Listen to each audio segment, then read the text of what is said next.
That makes no sense. That's a complete inconsistency. The whole reason that there's a risk of Luke's group not getting the fleece is because Camp Half-Blood is looking for it. Why is Camp Half-Blood looking for it? Because they had Luke poison the tree. So if that's actually Kronos' goal, then that is some Game of Thrones Season 8 level crap. That is stupid. Hey everyone, Wallace here. This isn't what I normally do, but you know, I just finished watching Percy Jackson and the Olympians Season 2, The Sea of Monsters. And yeah, I know I watched the episode a little later after it came out, but sue me. And I wanted to talk about it, so I'm making a video. I've been a fan of Percy Jackson for years. I was in middle school when the books were coming out, and it was the thing, you know? Harry Potter was done, and this was the book series that you got every year. I didn't do anything for season 1, even though I did think of it, because I was lazy. And admittedly, my thoughts weren't as positive for season 1 as they probably are going to be for season 2. They were overall positive, but, you know, I had the same quibbles that a lot of people did. But season 2. Okay, so let's get into the highlights, right? I don't have a good structure for this, so we're just going to go with however I want to talk, and I've got some notes written down, so let's get into highlights. Walker Scobell continues to sell me on his Percy, and I really enjoy the intensity he brought this season. Percy's, as a character, is often described by others as having this kind of roiling pool of emotions under the surface, and Scobell is definitely selling that really, really well. I love him this season. I wish they could slow down his aging just a smidge, though, but what are you going to do? I mean, you're not going to change the prophecy to say, I don't know, 21. Okay, so next up, Tyson's performance by Daniel Dimer. I friggin' love what Dimer brought to the table this season. I've always loved Tyson in the books. He's one of my favorite characters, and Dimer nails it. I'll talk more about the changes to Tyson's depiction later, but this was great. I really can't wait to see him in later seasons. What was it? Timothy Simons' Tantalus. So fun to watch. I recently looked up the full myth of Tantalus on... well, I looked that up after I watched the video from Overly Sarcastic Productions' Blue, when he did some of his Greek history videos.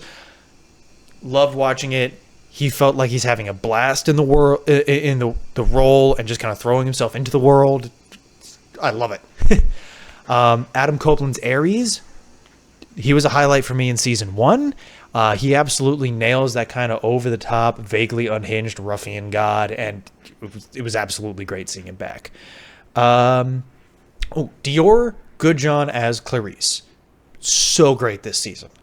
I remember feeling in season 1 that I didn't quite get the overbearing bully physical presence that she was always described as having in the books. But this season gave her a lot more to work with, and she freaking ran with it. I absolutely love her added scenes, and Dior just really sells the character arc they gave Clarice. I cannot wait for more from her.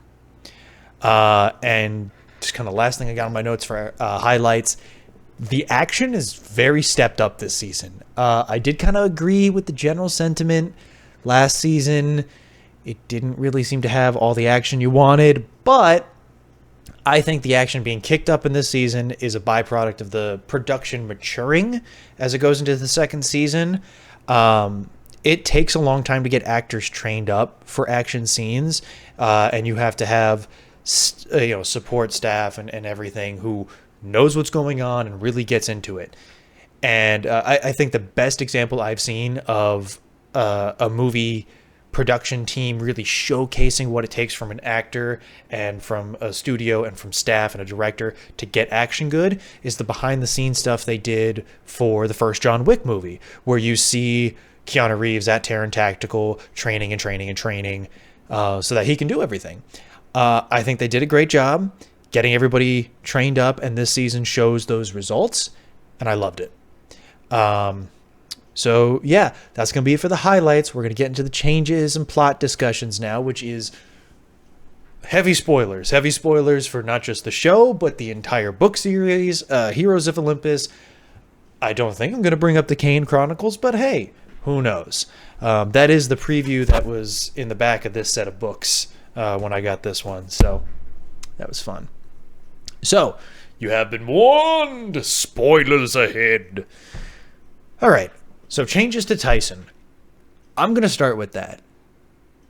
I am ADHD, and I'm on the spectrum, and growing up as a kid, I loved the character of Tyson, but the environment around Tyson was always problematic. We're just going to go straight for the can of worms.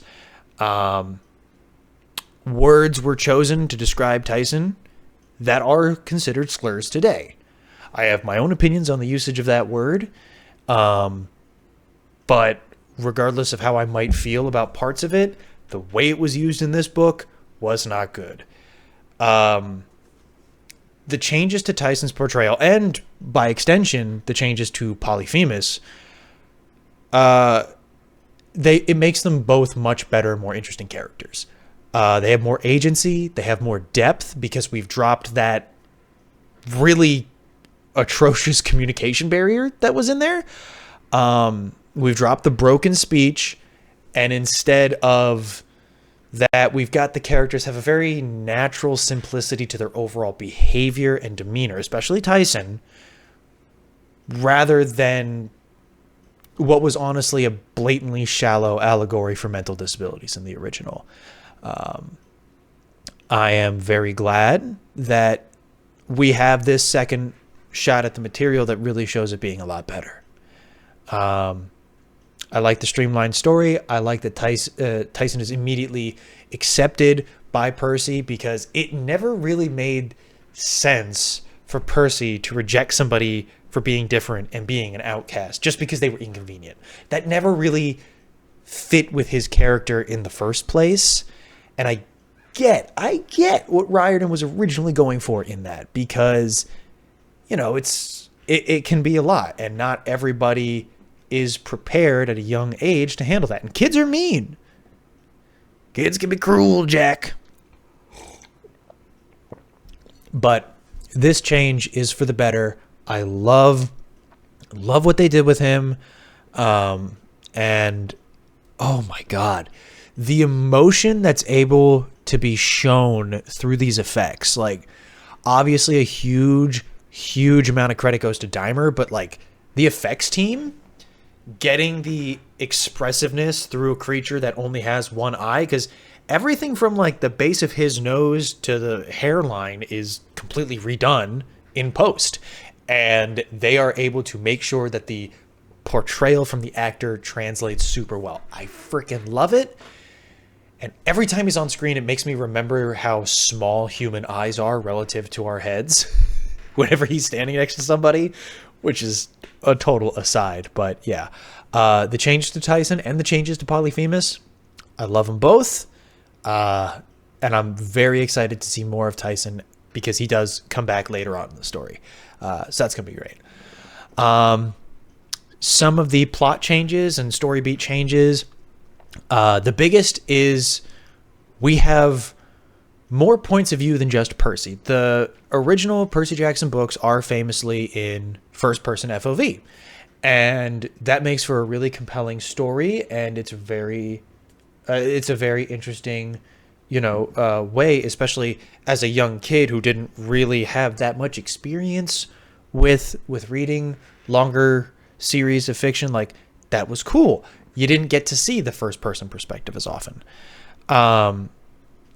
But it does have its downside, and that really shines in adaptations where you don't generally keep, I mean, some films will, but you don't keep the camera focused on, your protagonist the entire time. You have cutaways, you have breakups of scenes for pacing reasons. Essentially, the way they did it in this season is by adding a secondary protagonist in the form of Clarice, which these added scenes and adjustments do a great job of not only building up Clarice as a character in a way that she didn't get in the books. It was a very simplistic, one-dimensional treatment at first. But it does a great job of showcasing how Percy is a loose cannon. One of the biggest issues with that first-person POV is that the world truly feels like it revolves around Percy in the books in a way that cynical people online would definitely label these days as a Mary Sue problem. I know, sacrilegious, insulting the source material, but crap happens in those books that just... Percy gets away with a lot of crap. Like, he is constantly breaking the rules, going AWOL, flying off the handle, and then in the books, this gets, like, mentioned, where Percy will be like, oh, everyone's kind of, like, shunning me. But whatever. And that's... On the other hand, as you go through the books and he learns his lessons, you also get those in first person, but it's like... God, to be just a regular camper at Camp Half-Blood, you probably think Percy is just the most pain-in-the-ass guy, you know, to have to deal with. Even if you're not dealing with him, just to be around. It's always like in those workplace comedies where you get, like, the regular office workers that aren't the core cast, and they're just looking around like, why do we deal with this? But with Percy, because he always is supposed to have that roiling emotion below the surface, because he is supposed to be a loose cannon hero where there is supposed to be a real risk of him flipping and him potentially being used as a weapon against the gods. This is adding to that, and I love that, because you never really got the feeling that Percy was ever at risk of going over because you were in his head and you knew he wasn't going to do that. This is a great form of adaptation. I love it. So yeah. The Clarice added scenes, I've already said, I love. Her rallying the soldiers, fantastic. I believe they still had a Confederate soldier in there, but instead of just a crew of all Confederates, she's got, you know, a cornucopia of different lost wars. The streaming wars joke with the Blockbuster guy. Oh, I love that so much. I don't know if they had to pay fees to show that, but oh, that was perfect. That was absolutely perfect. I love that joke. Her arc, very good. Wanting to impress her father. Cutting the abuse angle from Ares. Very good. Very good. Not that it's cut completely, because he is still an overbearing asshole, which, as much as I hate the character, I love the portrayal. Very good. Very good actor. But yeah, cutting that down works well. Giving her scene of rallying her troops. Very good. It also helps to feel like the blessing of the gods is earned through valor and through leadership, which I like. And again, Dior Goodjohn, just fantastic. And I would be remiss not to point out my fiance absolutely loves how her hair looks in just about every scene she's in. Their production staff knows how to get their people set up, so that's great. Cece's Island being expanded on and kind of merged with the Sirens plot was pretty great. I love the allegory to self-help gurus, because I hate self-help guru bullshit. It's bad. You kind of got the feeling that it was a little bit of that in the books with the spa, but I'd bet money they were really wanting to make a point with that, and yeah. Don't fall for internet nonsense, folks. The sea creatures will get you. So the changes to the opening of the season really served to streamline the storytelling and the pacing. We cut away from Percy getting kicked out of school, which I think they're not really bringing up that often. I think they're really trying to cut that angle of Percy always getting expelled from schools from being a big focus. But we've cut that angle down, which is good, because a lot of that was Tyson's mental disability allegory, and getting that cut is good. I am sad we didn't get the real dodgeball arc, because that was a favorite scene of mine.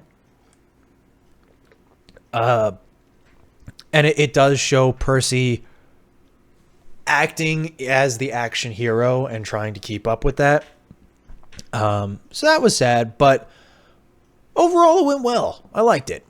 I liked the opening. It was good, except I don't like that the tree being poisoned happened when Percy got there. I don't like that.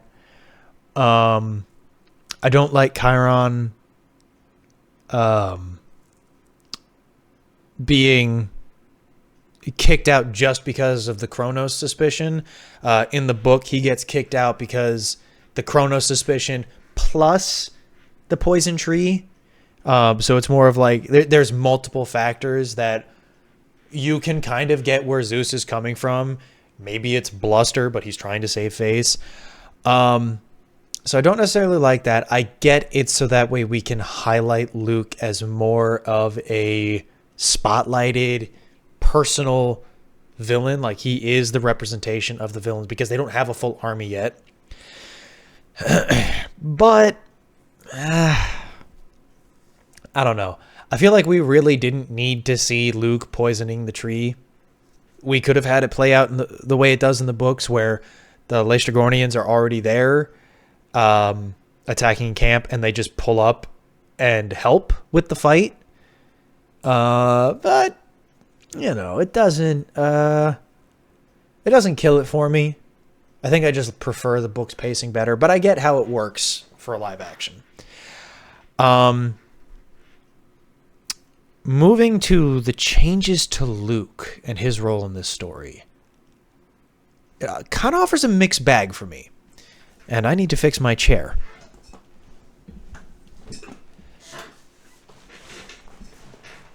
So, I enjoy seeing more of his fall and internal conflict in this season compared to the books, which is another benefit to the freed POV not being locked on Percy at all times.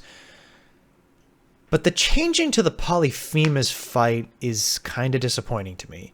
So instead of seeing the three sons of Poseidon all duking it out in a 2v1 fight, we get an admittedly very great scene of Tyson soloing Polyphemus in episode 6, which wouldn't have worked with his book portrayal. It wouldn't have worked.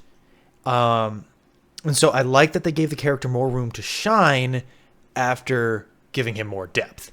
That's a good 1-2 punch of character improvement, and I like that. Luke, helping with the fleece and then disappearing was good. Getting to see that loose cannon angle of Percy is great, and I think that scene does a lot to establish Luke and Percy as the two sides of the coin, two different paths for their archetype. I really like it. I really do. But bringing the focus back to Luke specifically, including him in the back half of the story this season, it does a lot to establish him and Percy as the direct enemies, like I said, which I think was a weak point of the books. Luke frequently disappears for long gaps, and they have to pull the... He has to pull the... Riordan pulls the "I saw him in a dream vision" in order to get those cutaways. And I like this better. I like being able to actually go to Luke's perspective. It's good. It's good. But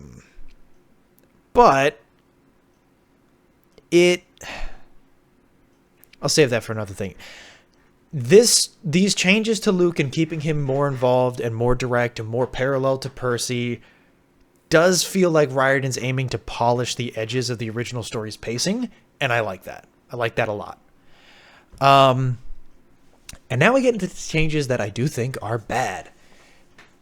You're probably going to be shocked, but it's the Thalia changes.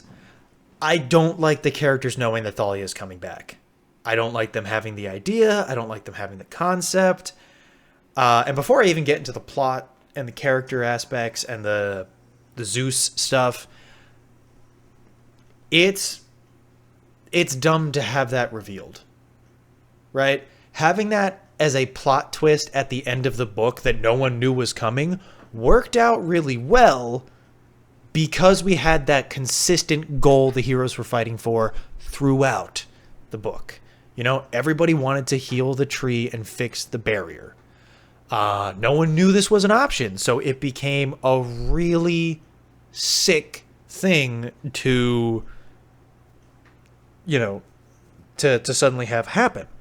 I remember reading that as a kid and be like, oh, what? This was an option? But now we get them just beating it over our heads that, you know, hey, Thalia's coming back. Hey, Thalia's coming back.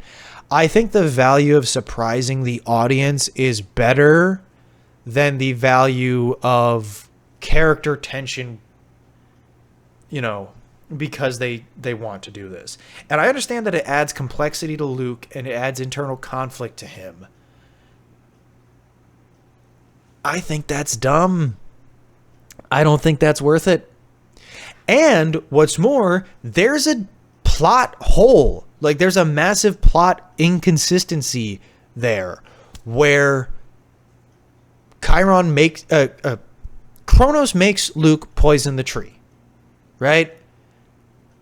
And then he's got to get the Golden Fleece back. He doesn't tell Luke that the Golden Fleece can bring back Thalia. Then Chiron says, he declares at the end, with all the ominous music and everything, that Kronos wanted the Golden Fleece not to restore himself, but to restore his champion, and his champion is Thalia.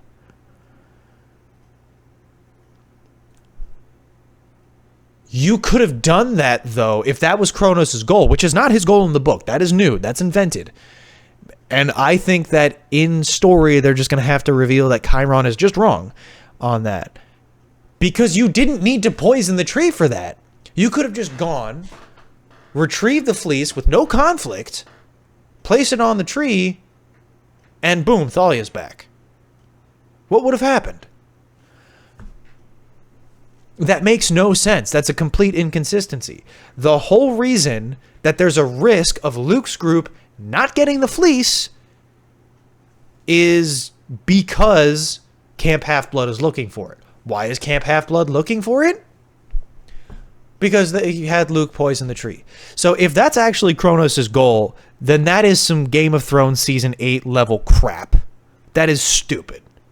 Like, I don't like to be negative. Overall, I'm positive on this series. I love the 2 seasons. I love all the portrayals.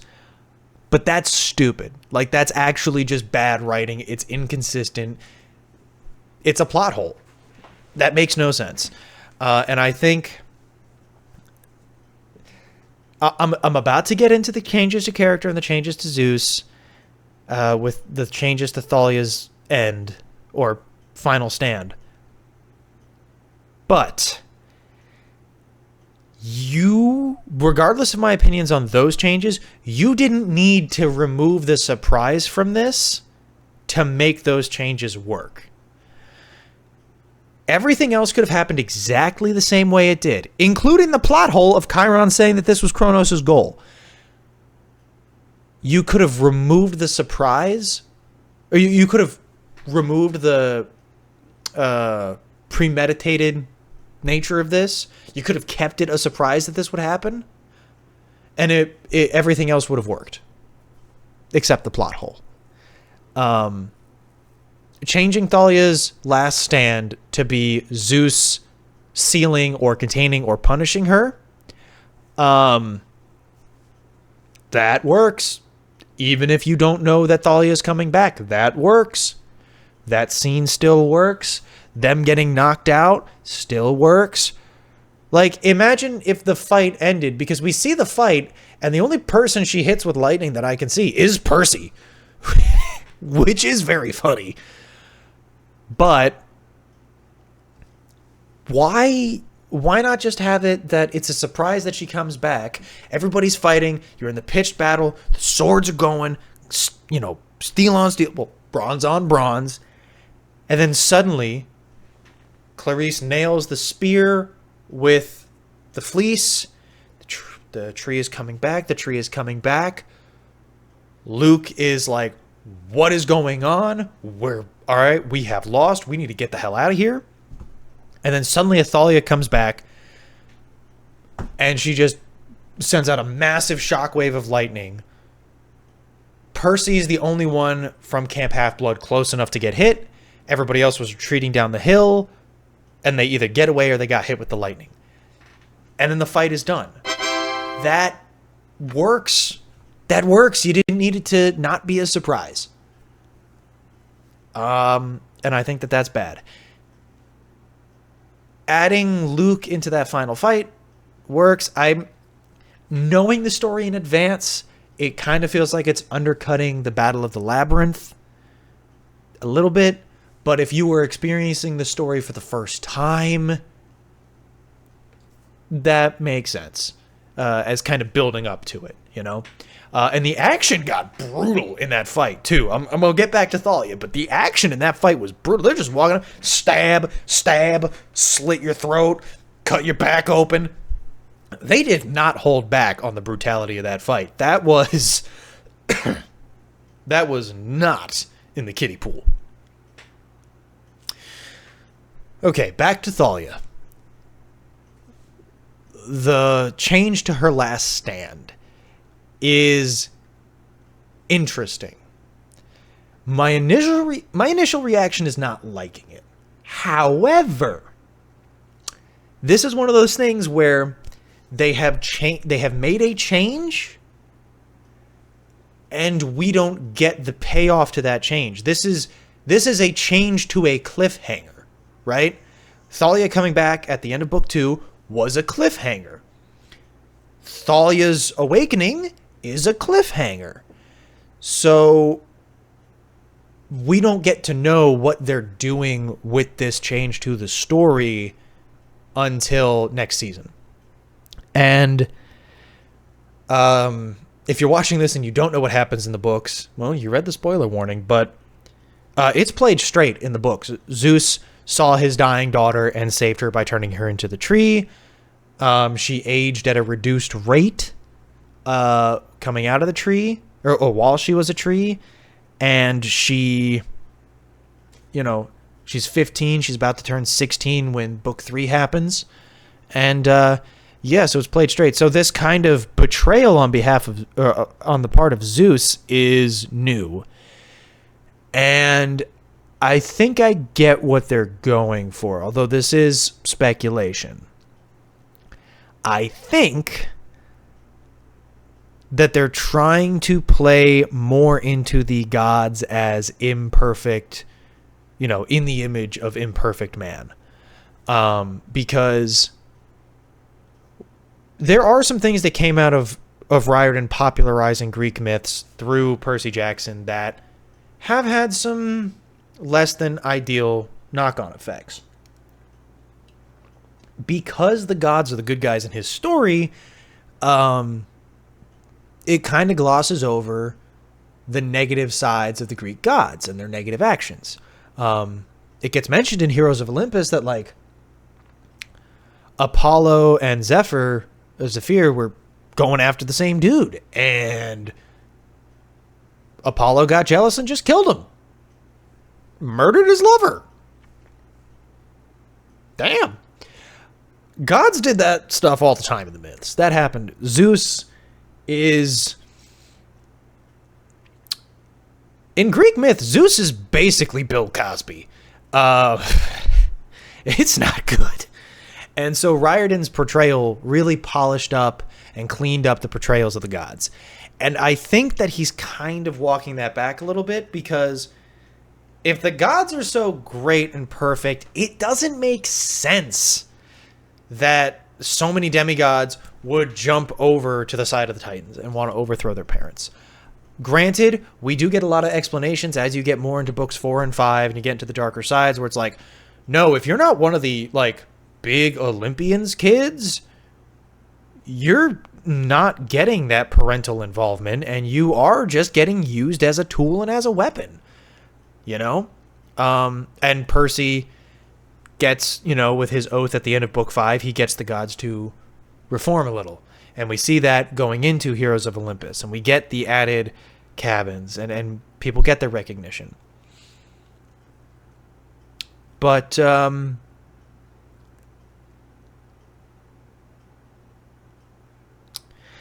yeah, it's hard to predict where they're going to go with it. It's very hard to predict. But I am open to how these changes play out. I am very open to it. And everybody being worried, because Thalia is stronger than Percy, for most of the series. It's not until really the end of the series that she gets to, he and she are kind of equals. And we're going to see another child of the Big Three next season. So, I mean, they're leaning more into portraying the children of the Big Three as, no, these kids are legitimate threats to the power structure. They could and maybe would lead to the destruction of Olympus. Which I'd be remiss not to point out the killer delivery that Walter Scoble has on the "I'd burn it all down" line. Like, my fiance and I were watching that, and like, damn, dude. God. See, I like being positive. I don't like talking about the Thalia plot hole or spoiling the surprise on Thalia's revival. I like being positive. And I think that this is going to turn into a positive change to the story, where it adds more layers to the conflict between demigods and gods, and them going back to the Titans. So, I love the teaser. The season 3 teaser is great. I can't wait for season 3.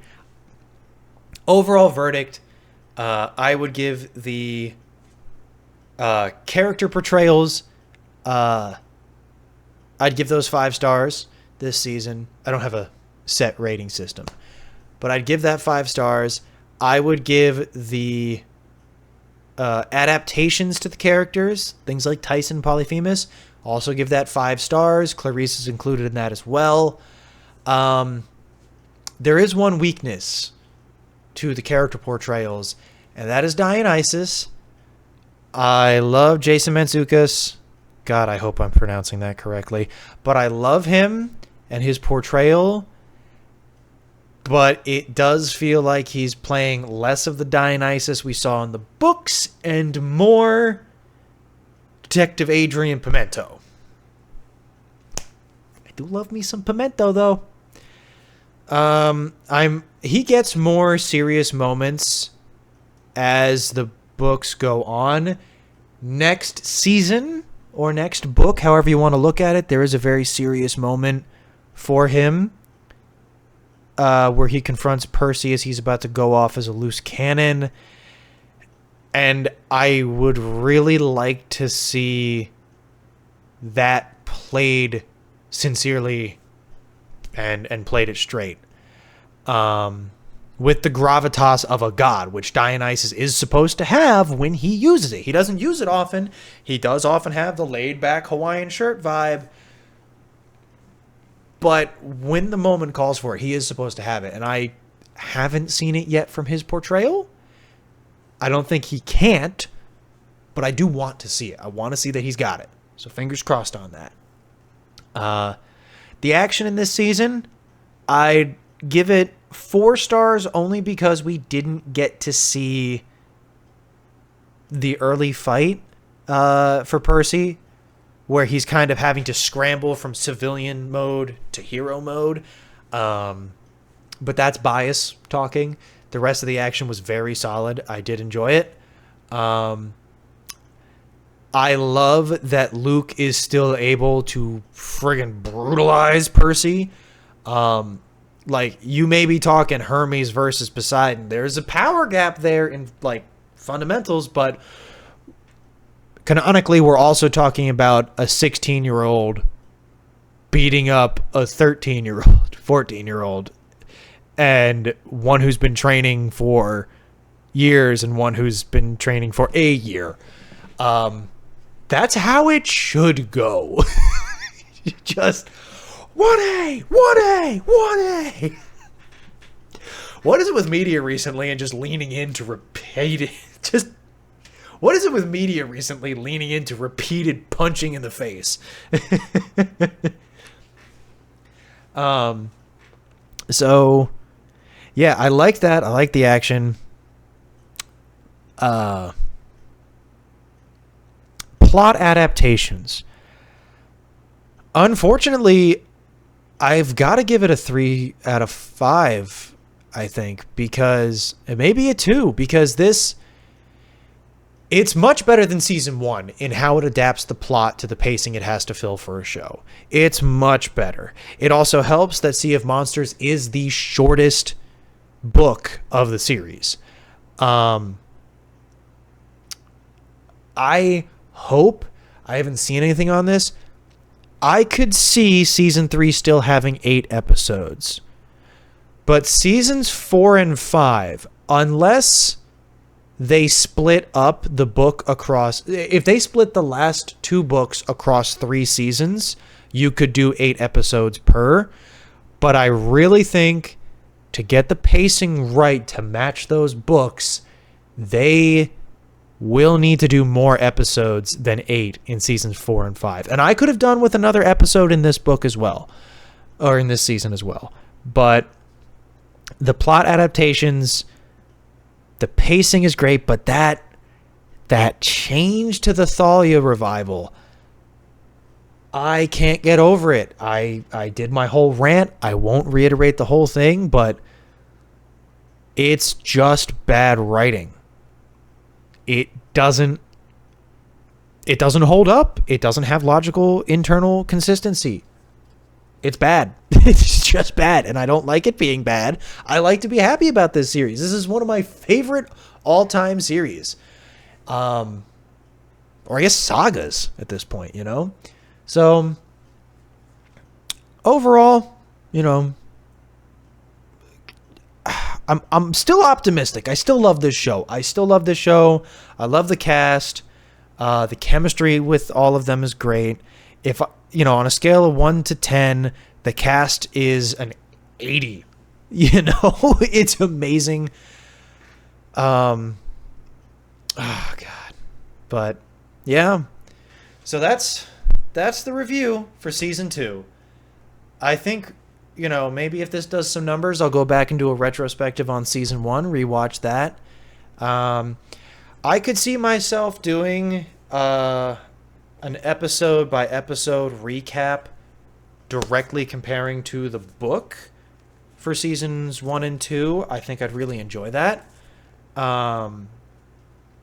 I mean, that's going to depend on how much I enjoy the process of editing this video and if anybody watches it. So if you enjoyed watching this video, let me know down below. If you disagree with any of my takes, absolutely let me know, because I will never pass up a chance to talk to Percy Jackson fans, because this stuff came out right on the edge of nerds being cool again.